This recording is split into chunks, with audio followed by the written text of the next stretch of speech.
우리 지난주 말씀 기억하고 계십니까? 우리 지난주 말씀은 형제가 죄를 범하였을 때 그 형제를 잃지 않기 위해서 기도로 준비하고 그리고 그 죄를 권고해 주어야 된다는 말씀을 함께 나누었습니다. 주님의 마음을 품고 이 공동체 안에서 한 영혼도 잃지 않기를 원하시는 그 주님의 마음으로 우리가 죄를 범하고 있는 그 형제를 모른 척하지 않고 그 죄를 권면해 주어야 한다는 말씀을 함께 나누었습니다. 여러분들도 그 말씀을 잘 이해하셨겠지만 혹시나 하는 마음에 또 이 말씀도 함께 드립니다. 우리가 죄를 짓고 있는 그 형제를 권면하는 것이지 절대로 여러분들의 눈에 거슬리는 형제를 권면하는 것이 아니다라는 것을 잊어서는 안 될 것입니다. 항상 기준은 하나님의 말씀이 되어야 됩니다. 내 생각과 내 판단이 기준이 되어서 내 눈에 거슬리니까 이것이 하나님의 뜻인가 보다 생각을 하고 가서 권면을 하는 것은 오히려 공동체를 분열하고 또 그 사람을 실족하게 하고 상처를 주는 일이 될 수 있다는 것을 기억하시고 내 뜻이 아닌 하나님의 말씀을 기준으로 해서 그 사람이 죄를 범할 때 우리가 기도하는 마음으로 죄를 권면해서 그 형제를 살릴 수 있는 것이 예수님이 원하시는 말씀이다라는 것을 반드시 기억하여 주시면 좋을 것 같습니다. 자, 이 말씀을 하신 후에 예수님은 계속해서 또 우리에게 용서에 대한 교훈의 말씀을 주시는데 오늘 읽은 본문 말씀은 용서에 관한 말씀입니다. 그런데 이 말씀이 전제되는 조건이 있습니다. 그것은 그 형제가 죄를 회개하고 뉘우치고 용서를 구할 때 그때에 우리가 용서를 해 주어야 한다는 말씀입니다.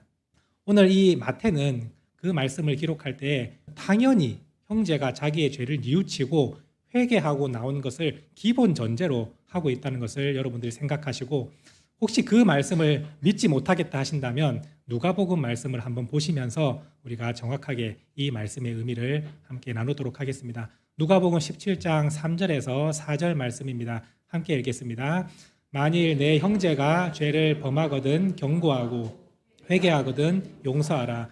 만일 하루에 7번이라도 내게 죄를 짓고 7번 내게 돌아와 내가 회개하노라 하거든 너는 용서하라. 이 말씀을 잘 보시면 우리 3절 말씀은 지난주에 함께 나눴던 말씀을 누가는 한 줄로 요약을 했습니다. 이 형제가 죄를 범하면 경고하고 그리고 회개하면 용서해 주라. 이렇게 한 줄로 요약을 했고 이 4절 말씀은 오늘 나눌 말씀을 누가는 또 한 줄로 요약을 한 겁니다. 만일 어떠한 사람이 하루에 7번이라도 너에게 죄를 짓고 자기의 죄를 뉘우치고 회개한다면 그 사람을 용서해 주라. 이렇게 말씀을 하고 있죠. 그래서 오늘 말씀과 이게 병행될 때에 반드시 그 전제는 그 형제가 자기의 죄를 뉘우치고 회개할 때 그 형제를 당연히 받아주고 용서해 주라라는 그 말씀이 되는 것입니다. 그래서 우리가 이 말씀을 생각해 볼 때에 주님인 우리에게 하고 싶은 말씀은 당연히 죄를 지으면 그 죄에 대해서 용서를 구해야 된다는 것을 당연히 전제로 말씀하시는 겁니다. 내가 형제에게 잘못을 범했는데 그 형제에게 용서는 구하지 않고 하나님께 먼저 가서 회개하고 내가 회개했으니 나는 용서함 받았으니 내 삶을 살겠다. 이것은 절대 하나님의 원칙과 어긋나는 겁니다. 내가 죄를 지었으면 그 형제에게 먼저 가서 용서를 구하고 그리고 나서 하나님께 회개하는 것. 이것이 주님이 말씀하신 진정한 그 용서와 회복의 관계 아니겠습니까? 그래서 주님이 말씀하실 때 네가 형제에게 원망받을 일이 생각이 나면 예물도 잠시 그 자리에 두고 먼저 가서 형제하고 화해하고 그리고 나서 주님 앞에 예배를 드리라. 이렇게 말씀하지 않습니까? 그와 마찬가지로 우리가 형제의 관계가 회복되었을 때 주님의 관계도 회복된다는 것을 여러분들이 항상 생각을 하시면 좋을 것 같습니다. 자, 오늘 용서에 관한 말씀을 주시는데 베드로가 먼저 이렇게 질문을 합니다.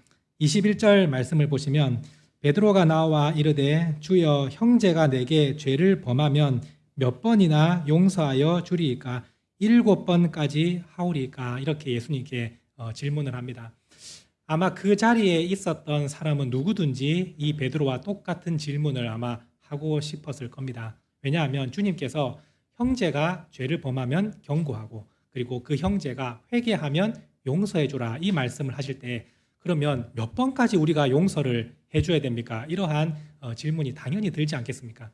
내 개인적으로는 물론이고 우리 공동체 안에서도 누군가가 죄를 범하고 회개했을 때 우리가 어느 때까지 그 형제를 용납해 주어야 되겠습니까? 라는 질문이 너무나 당연히 일어날 것입니다. 베드로는 그 질문을 주님께 드렸고 그리고 그 답까지 제시를 하고 있습니다. 7번까지 우리가 용서를 해주면 되겠습니까? 이렇게 답을 제시해 봅니다. 여기서 7번이라는 것은 베드로가 정말 후하게 생각을 해서 지금 제시하는 답입니다. 왜냐하면 그 당시에 유대인들은 3번까지 용서하는 것을 기본으로 생각하고 있었습니다. 3번까지는 우리가 용서해 주되 그 이후부터는 절대로 용납하지 않는다. 이것이 그 당시 유대인들이 가지고 있었던 문화라 생각하시면 되겠습니다. 그런데 베드로는 그것을 2배를 뛰어넘어서 7번 용서를 해주면 되겠습니까? 라는 것은 심히 후히 그 사람을 용서해 주겠다는 어떤 마음이 있는 것입니다. 그때 주님이 뭐라고 말씀을 하십니까? 7번이 아니라 7번을 70번까지라도 용서해 주라. 주님은 이렇게 말씀합니다. 여기서 7번을 70번까지가 과연 몇 번이냐라고 생각을 했을 때 여러분들이 그걸 가지고 서로 다툴 필요는 없을 겁니다. 이 헬라어 원어를 살펴보면 7번을 70번으로 이 단어가 더하기가 되기도 하고 곱하기가 되기도 합니다. 그래서 예수님께서 77번을 얘기한 것인지 아니면 490번을 말씀하신 것인지 사실 그 누구도 알 수가 없습니다. 중요한 것은 주님은 이 말씀을 하실 때 형제를 용서하는 것은 무한대로 용서해 주라는 의미인 것은 확실한 것입니다. 우리가 77번을 용서할 때 그것을 체크하면서 하는 사람은 없지 않겠습니까? 그죠? 77번도 숫자를 세지 말고 무한히 용서해 주라는 말씀이고 490번은 말할 것도 없는 것입니다. 그래서 주님은 이 베드로의 그 질문에 7번이 아니라 무한대로 용서해 주어야 될 것을 가르쳐주고 계십니다. 왜 주님은 제자들에게 그렇게 무한대의 용서를 요구하고 계시는 겁니까? 그 이유는 주님도 그와 같이 우리의 죄를 무한대로 용서해 주는 분이시기 때문입니다. 우리가 누구든지 주님 앞에 진심으로 회개하고 나아가면 그 죄는 어떤 죄이든 그 사람이 누구이든 간에 상관없이 우리 주님은 무한대로 용서의 은혜를 베풀어 주십니다. 우리 주님의 십자가의 보혈은 한정적인 것이 아닙니다. 카운트되지 않습니다. 무한히 흐르는 용서의 보혈인 것입니다. 그래서 우리가 어떠한 죄를 지었든지 간에 주님 앞에 진심으로 회개하고 말씀으로 돌아가기를 원하는 그 사람은 주님께서 그 사람을 완전한 용서를 베풀어 주시는 것입니다. 우리 주님의 용서는 진짜 그 죄를 기억하지도 않는 완전한 용서입니다. 성경은 말씀합니다.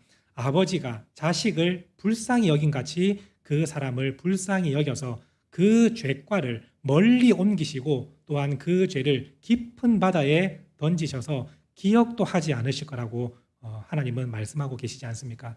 주님이 우리에게 베풀어 주시는 그 용서의 은혜는 기억조차 하지 않는 그러한 완전한 용서를 무한대로 베풀어 주시기 때문에 오늘 우리에게도 주님은 말씀하는 겁니다. 내가 너희를 이와 같이 무한대로 용서하는 것처럼 너희도 서로 사랑하고 그 형제의 죄를 용서해 주어라. 이렇게 우리에게 말씀해 주시는 것입니다.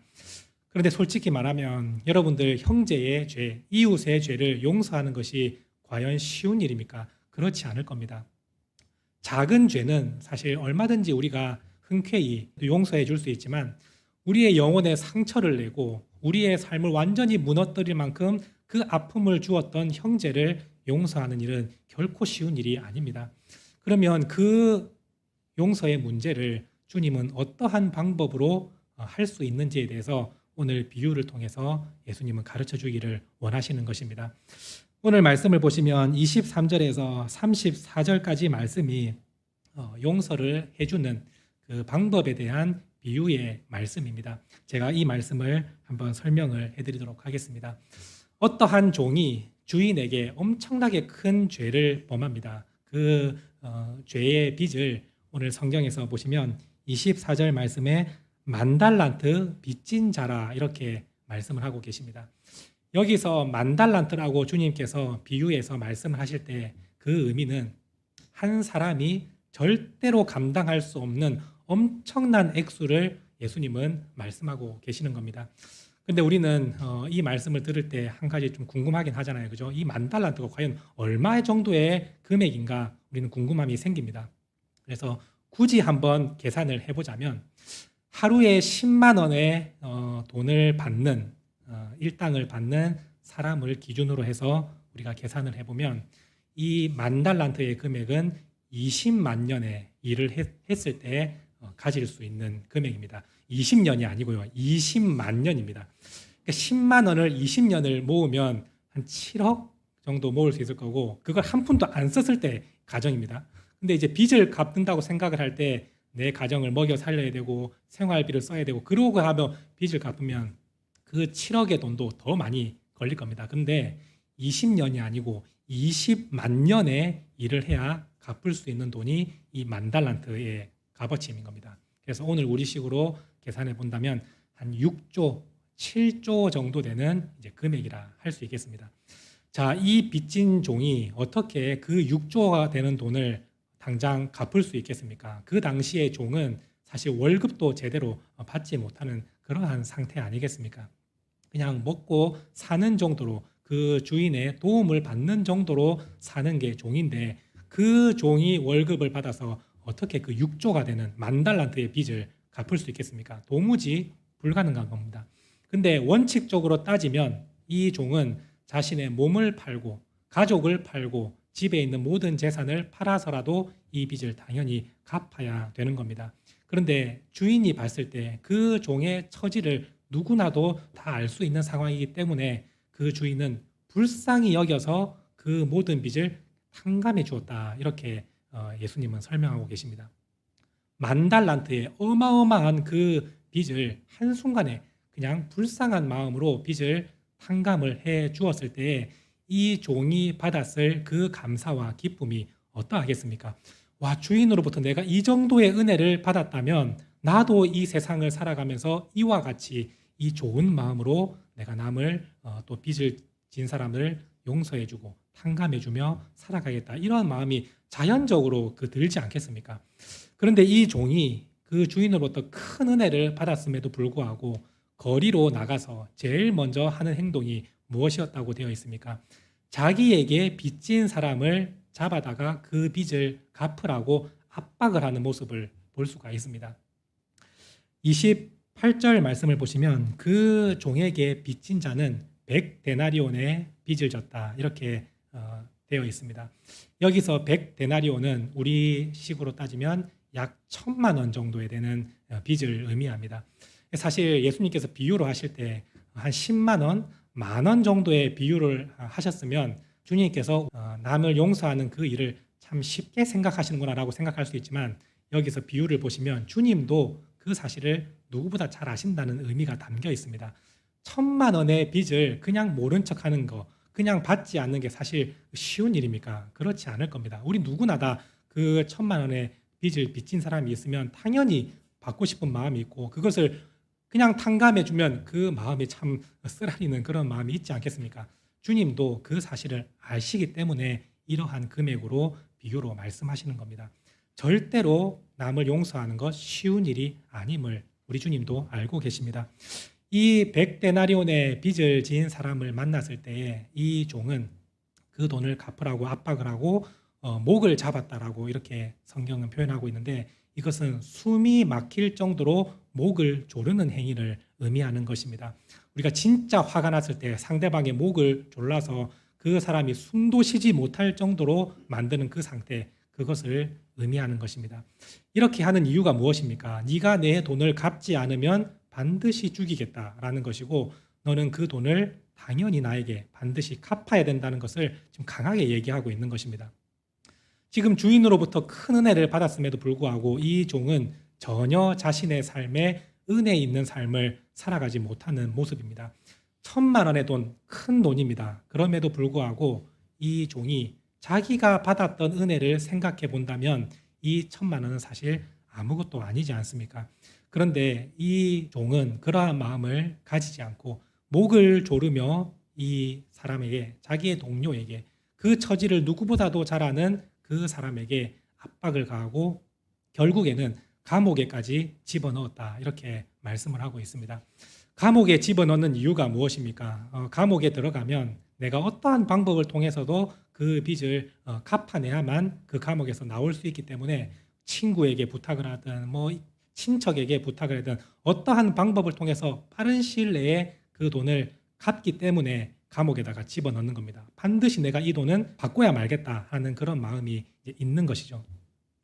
자, 이러한 행동을 했다는 것 소식을 이 주인이 듣게 됩니다. 자, 주인의 마음이 어떠하겠습니까? 내가 그 종을, 10,000달란트 빚진 그 종을 용서해주고 하나도 그 빚에 대해서 어떠한 조건도 달지 않았는데 이 종은 밖에 나가서 1,000,000원에 되는 그 빚을 갚고자 그 자기의 동료를 감옥에까지 집어넣고 미워하고 있는 그 모습을 봤을 때 이 주인은 너무나도 분노합니다. 왜냐하면 내가 준 그 은혜를 네가 조금이라도 깨달았다면 절대로 그렇게 행동을 할 수 없다는 것을 주인은 너무나도 잘 알고 있기 때문입니다. 그래서 주인은 당장에 그 종을 다시 한번 불러들여서 소환하여서 그 종을 책망하며 그 종에게 징벌을 내립니다. 어떤 징벌을 내립니까? 33절에서 34절 말씀입니다. 우리 함께 읽도록 하겠습니다. 내가 너를 불쌍히 여김과 같이 너도 내 동료를 불쌍히 여김이 마땅하지 아니하냐 하고 주인이 노하여 그 빚을 다 갚도록 그를 옥졸들에게 넘기니라. 이 말씀을 보시면 주인이 분노한 이유가 무엇인지 우리는 정확하게 알 수 있습니다. 내가 너를 불쌍히 여겼다면 너도 그 사람을 불쌍히 여기는 게 마땅하지 않냐. 네가 은혜를 받았다면 또 다른 사람에게 은혜를 베풀고자 하는 마음이 당연히 있어야 되는 거 아니냐. 이 말씀을 지금 하고 계시는 겁니다. 그런데 종은 그러한 마음이 전혀 없다는 것은 주인에 대한 감격도 없고 감사도 없다는 뜻입니다. 이것이 얼마나 악하고 나쁜 마음인지를 주인은 알기 때문에 그 종의 죄를 다 용서해 주었지만 다시 한번 종이 가졌던 빚을 다시 물리고 이제는 옥졸들에게 넘겨주었다 말씀합니다. 여기서 말하는 옥졸은 그냥 감옥을 지키는 사람을 의미하는 게 아닙니다. 고문을 가하는 사람을 뜻하는 단어입니다. 한마디로 그냥 감옥에 들어가서 빚을 갚도록 하는 것이 아니라 고문을 당하는 사람들에게 맡기고 그리고 그 빚을 모두 갚을 때까지 그곳에서 나오지 못할 것을 명령을 합니다. 이 의미가 어떤 의미인지 이해가 되십니까? 10,000달란트의 빚을 한 사람이 절대로 갚을 수 없는 금액입니다. 그것은 영원한 형벌을 뜻하는 것이고 그 형벌은 그냥 감옥에서 가만히 앉아 있는 게 아니라 영원한 고통을 당하는 지옥의 형벌을 이렇게 표현하신 것입니다. 오늘 우리가 주님으로부터 큰 은혜를 받았음에도 불구하고 내 형제의 죄를 용서하지 않으면 오늘 우리도 그와 같이 된다고 주님은 강력하게 말씀하고 계십니다. 그런데 우리 주님은 우리에게 이 말씀을 하실 때 겁을 주면서 너 용서 안 하면 나도 너를 지옥에 보내겠다 이러한 의미로 하시는 것이 아니라 사실은 은혜를 강조하는 말씀입니다. 네가 10,000달란트의 은혜를 그냥 받은 사람 아니냐. 그 은혜를 네가 알고 있다면 누구든지 너도 그 사람의 죄를 용서할 수 있는 마음이 생기게 될 것이다 라는 것을 주님은 우리에게 가르쳐주고 있는 것입니다. 여러분, 우리가 이 땅을 살면서 하나님 앞에 지은 죄가 얼마나 많고 큰지 여러분들은 상상을 할 수 있습니까? 지금까지 지어온 죄만 해도 우리는 셀 수가 없을 겁니다. 예수님의 이 비유의 말씀처럼 10,000달란트 정도의 그러한 어마어마한 한 사람이 감당할 수 없을 정도의 그 정도의 큰 죄를 우리는 지으며 살아가고 있지 않습니까? 하나님 말씀에 불순종할 때도 있고 하나님을 향해서 원망할 때도 있고 하나님이 보내신 자리에 가지 않고 엉뚱한 자리에 가서 우리가 내가 주인인 것처럼 막 살아가는 그러한 엄청난 잘못을 지으며 우리는 살아왔지 않습니까?